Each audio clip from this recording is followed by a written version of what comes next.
Hello and good morning, my dear students. Summary of the last class. What we started with distribution of energy in black body spectrum. In that we seen Wien's law, Rayleigh's law, and also we seen photoelectric effect and failures of classical electromagnetic theory. है ना? Now today we are going to see the topic Planck's quantum theory.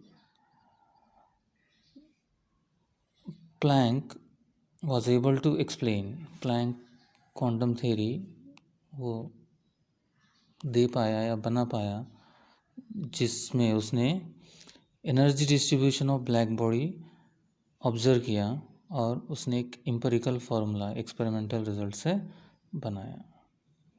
ठीक है, तो देखिए यहाँ क्या लिखा है। Planck was able to derive an empirical formula to explain experimentally observed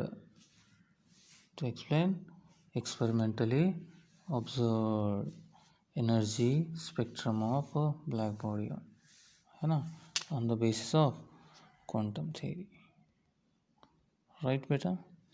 so Planck able हुआ एक्सप्लेन करने में क्या चीज़, क्वांटम थ्योरी।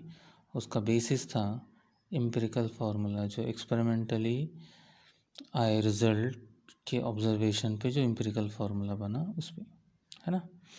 सो क्या एम्पिरिकल फार्मूला था, E suffix lambda D suffix lambda is equals to 8 pi h c by lambda to the power 5 in bracket e to the power h c by lambda k t minus 1 bracket close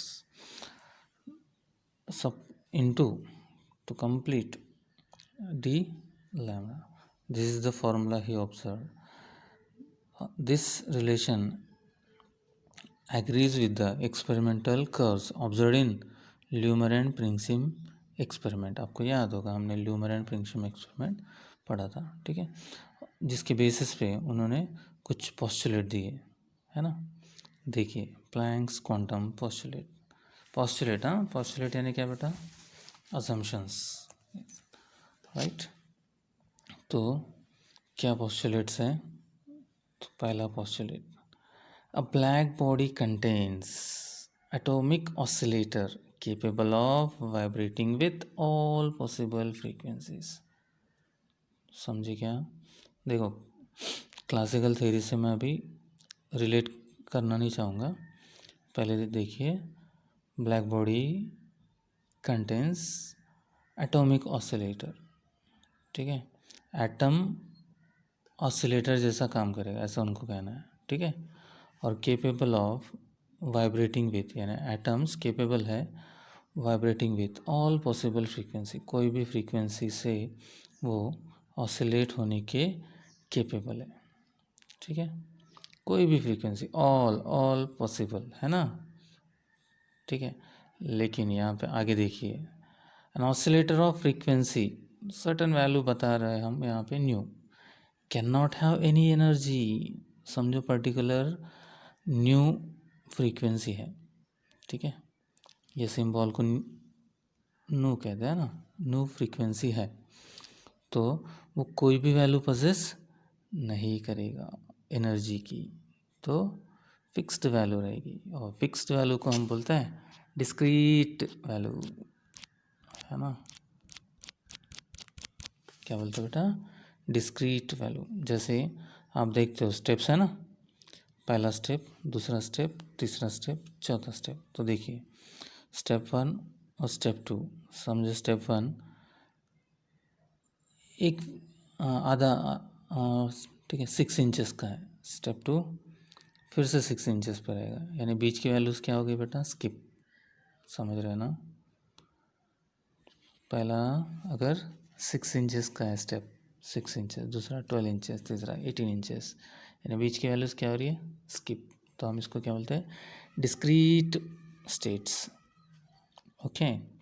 तो यहाँ पे हम क्या कहना चाहते हैं, कोई भी फ्रीक्वेंसीज रहेगी पहले पोस्टुलेट के हिसाब से, लेकिन हर फ्रीक्वेंसी की एक पर्टिकुलर एनर्जी की वैल्यू रहेगी, जिसे हम डिस्क्रीट वैल्यू बोल रहे हैं, है ना।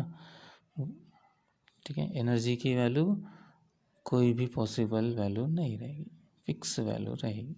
ठीक है, नाउ द सेकेंड पोस्टुलेट। अच्छा, सेकेंड पोस्टुलेट में जाने से पहले फॉर्मूला देखते हैं। अगर फ्रीक्वेंसी क्या है बेटा, अगर फ्रीक्वेंसी क्या है, न्यू है, एनर्जी इज गिवन बाय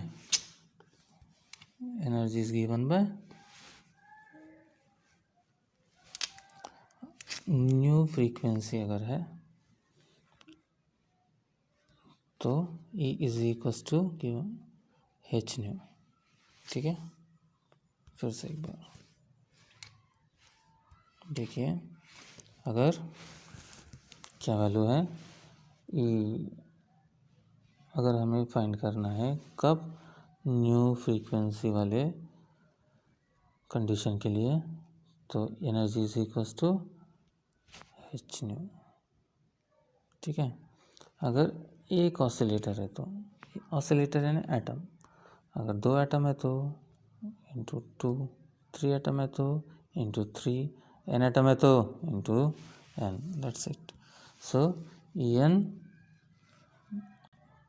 क्या बेटा, E n एटम्स के लिए energy equal to n into H into nu. ठीक है, जैसे मैंने बोला ना, क्या चीज़, पहला स्टेप 6 इंचेस है, ठीक है, दूसरा स्टेप 12, तीसरा 18, चौथा 20, कितना 24, फिर 30। तो वैसे ही यहाँ पे क्या, इंटू 1 2, अपनी भी वैल्यू देखनी, 6 12 18, यानी इंटू 1 2 3, ऐसे ही हो रहा है ना। ठीक है, तो अभी हम देखते हैं सेकेंड पोस्टुलेट, राइट। तो what is the second postulate, देखिए, एटॉमिक ऑसिलेटर्स, यानी ऑसिलेटर कौन, एटम्स ऑसिलेट हो रहे हैं, इसलिए एटॉमिक ऑसिलेटर। ठीक है, तो इनके बारे में क्या, अभी जो बोला उसका थोड़ा सा extension. Atomic oscillator can not emit और एब्जॉर्ब। देखो, इससे पहले क्या, एटॉमिक ऑसिलेटर को कोई भी एनर्जी नहीं रहती। अभी क्या बोल रहे हैं हम, एटॉमिक ऑसिलेटर कोई भी एनर्जी एब्जॉर्ब या कोई भी एनर्जी इमिट नहीं करते, बट दे कैन इमिट और absorb energy in discrete unit of energy. तो वो डिस्क्रीट वैल्यू, फिक्स्ड वैल्यू जो स्टेप वाइज है, वही वैल्यूज़ वो एब्जॉर्ब या इमिट करते हैं। ठीक है, और जब एनर्जी इमिट होता है ना, तो वो पैकेट के फॉर्म में इमिट होता है। That tiny packet is called quanta. क्या बेटा, atomic oscillator can not emit और absorb energy continuously, but it can emit or absorb energy in discrete units of energy। और वो जो discrete amount है of energy tiny packets के form में होता है, and that tiny packet is called quanta। okay, quanta. ठीक है, एक है तो क्वांटा है ना, सो उसको हम नाउन में कन्वर्ट कर क्या बोलते हैं, क्वांटा नाउन है, तो उसको हम प्रोनाउन में क्वांटम भी कह सकते हैं। The quantum energy is due to jump of the oscillator from one energy level to another energy level. जैसे कि मैं दिखाता हूँ, यहाँ पे डायग्राम बनाया है हमने, यहाँ देखिए, अगर कोई एटॉमिक ऑसिलेटर यानी एटम यहाँ से कहाँ आता है, यहाँ आता है। तो वो कितनी एनर्जी ऊपर से नीचे जाता है, हायर एनर्जी लेवल से लोअर एनर्जी लेवल पे जाता है। तो एनर्जी वो क्या करेगा, इमिट करेगा, कितनी, एच न्यू। समझ रहे हैं, ठीक है। दूसरा एग्जांपल लेता हूँ यहाँ पे, अरे यार, ये वाला, ठीक है।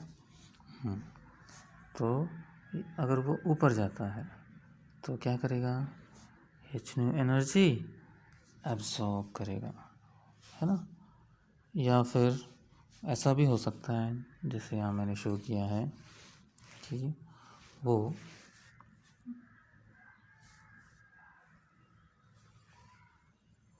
दो लेवल्स जंप करें, तब एनर्जी कितना इमिट होगी, 2 h, है ना। समझ रहे हैं। वैसे ही यहाँ पे 3 के लिए दिखाया गया है, तो कितना एनर्जी इमिट होगा, 3 h। समझ रहे हैं ना। हाँ, तो इसको हमने जनरलाइज करके लिखा है, डेल्टा ई यानी change in the energy difference, यानी ऊपर का 8 h है ना, और नीचे का समझो 7 h है। तो वो 8 से 7 जा रहा है, तो क्या होगा, एनर्जी का डिफरेंस हो गया। इसलिए डिफरेंस को हम कैसे लिखते हैं, डेल्टा के फॉर्म में, ठीक है। तो ये एन क्या है, डेल्टा एन क्या है, 8 से 7, है ना, 8 से 7। तो डिफरेंस है नंबर्स का, इसलिए इसको भी हमने क्या किया, डेल्टा के फॉर्म में लिखा, ठीक है बेटा। और एच क्या है, प्लैंक कांस्टेंट है, और न्यू क्या है, फ्रीक्वेंसी है, ठीक है। तो where delta E is energy emitted और एब्जॉर्ब्ड, और delta n difference of energy levels. और एग्जाम्पल भी हमने यहाँ कवर करने की कोशिश किया है। If the transition energy levels are, यहाँ पे एक एग्जाम्पल के तौर पे लिया है, 8 to 5, देन डेल्टा ई क्या होगा, देखिए क्या होगा, delta E is what, E8 minus E5। E8 क्या है, 8 h, E5 क्या है, 5 h। तो डिफरेंस क्या हुआ, 3 h।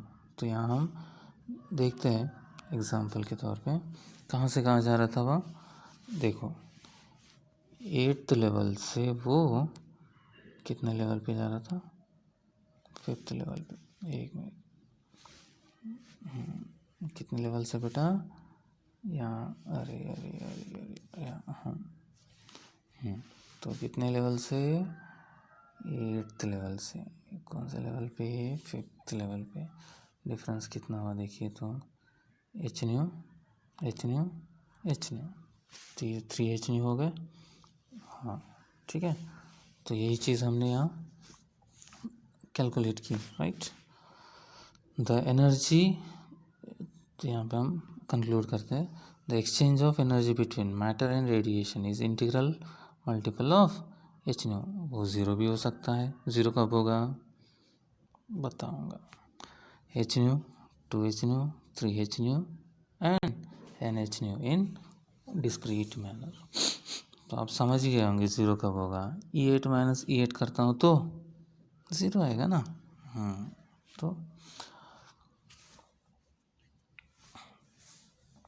तो आप समझ गए कि अगर वो वही स्टेट में रहता है तो एनर्जी इमिट भी नहीं करेगा, एब्जॉर्ब भी नहीं करेगा। ऊपर से नीचे जाता है तो इमिट करेगा, नीचे से ऊपर जाता है तो एब्जॉर्ब करेगा, राइट। ठीक है ना बेटा, आपको सिंपल सा लॉजिक है। पैसे आ रहे तो हम अमीर बन रहे हैं, है ना, हम पैसे को ले रहे हैं, एब्जॉर्ब कर रहे हैं, तो हम अमीर बन रहे हैं। और पैसे जा रहे, खर्चा कर रहे हैं, तो हम गरीब बन रहे हैं, ठीक है ना, सिंपल। तो खर्चा करना है ना इमिट, एब्जॉर्ब यानी इनकम, ऐसा अगर समझते हैं तो आपको सिंपल में समझ जाएगा, ठीक। अब हम जो करली ब्रैकेट हैं उस पार्ट को समझने की कोशिश करते हैं। कर्ली ब्रैकेट में हमने थोड़ा सा क्लासिकल थ्योरी के साथ रिलेट करने की कोशिश। According to classical theory the atom can possess any amount of energy from zero to infinity. Atom कोई भी एनर्जी पॉसेस कर सकता है, कितना, जीरो से इन्फिनिटी, है ना, ऐसा क्लासिकल थ्योरी बोल रही है। Hence exchanges are continuous, that is from zero to infinity, which is inadequate to quantum concept. Proper नहीं है किसके लिए, क्वांटम कंसेप्ट के लिए, ठीक है। सो नीचे में जो ग्राफ है जो हमने पढ़ा है उसको हम रिपीट करना है, ठीक है। According to Planck's theory atom is associated with allowed energy states called are quantum states. और जो यहाँ दिख रहा है ना H-2 H-3 H-, ये क्या है, क्वांटम स्टेट्स है। And its energy are quantized as shown below. Quantized यानी डिस्क्रीट, डिस्क्रीट यानी सेपरेटेड। ये देखिए H-, से 2 H-, के बीच में क्या है, स्टेप के जैसा, स्टेप्स के जैसा बराबर है, बीच की वैल्यू स्किप्ड है ना, तो कंटिन्यूस नहीं है, तब हम बोल रहे डिस्क्रीट। डिस्क्रीट है जो स्टेट्स है उन्हें हम क्वांटाइज्ड बोलते हैं, ठीक है। देन पहला पॉइंट हम यहाँ समझने की कोशिश कर रहे हैं। The oscillator emit energy only when it passes from higher energy level to lower energy level. मैंने बोला ना आपको, डिस्कस किए वही टॉपिक, ठीक है। Number 2, oscillator absorb energy when it goes from a lower energy state to higher energy state.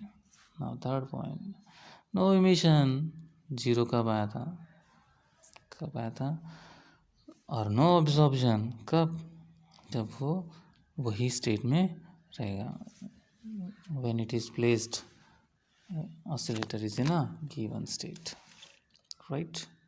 Now Planck's quantum theory हमने तो पढ़ा, H यानी प्लैंक्स कांस्टेंट करके पढ़ा, तब वो कांस्टेंट को हम डिफाइन कैसे कर रही है, वो है क्या, ठीक है, समझने की कोशिश, आया कहाँ से, ये समझने की कोशिश करेंगे। तो हमको पता है यहाँ, जैसे कि Planck's constant is the proportionality constant which relates energy of one photon and frequency of that field। आपको पता है प्लैंक ने एनर्जी, किसको, देखिए एनर्जी और किसको बेटा, एक मिनट, प्लैंक्स ने क्या किया, एनर्जी और फ्रीक्वेंसी दोनों को क्या किया, रिलेट किया। तो अकॉर्डिंग टू प्लैंक थ्योरी वो दोनों कैसे है, वो दोनों कैसे है, प्रोपोर्शनल है। तो उन दोनों के बीच में हमें इक्वलिटी साइन लाना है, तो हमें कांस्टेंट फैक्टर इंट्रोड्यूस करना होगा।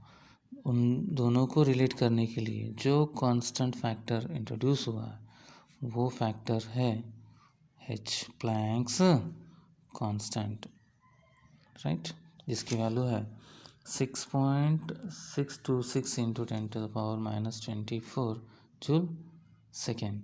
तो मैं आपको बता दूं, कोई वैल्यूज़ कोई बुक्स में क्या 6.63 लेते हैं, या फिर कोई बुक्स वाले एग्जैक्ट वैल्यूज़ करके कितना लेते हैं, H is equal to 6.625 into, power तो सेम रहेगा, राइट, जूल इंटू सेकेंड, तो उसका यूनिट क्या है, जूल इंटू सेकेंड, ठीक है। तो अब हम समझेंगे फोटॉन क्या है, जो हमने फोटो इलेक्ट्रिक इफेक्ट में पढ़ा था, ऑलरेडी आपको पता है, स्टिल हम उसको थोड़ा सा रिपीट करते हैं। तो फोटो इलेक्ट्रिक इफेक्ट में आइंस्टाइन ने कुछ एक्सप्लेन किया था, आपको याद होगा क्या एक्सप्लेन किया था बेटा, फोटो इलेक्ट्रिक इफेक्ट में आइंस्टाइन ने एक्सप्लेन किया था फोटो इलेक्ट्रिक इफेक्ट को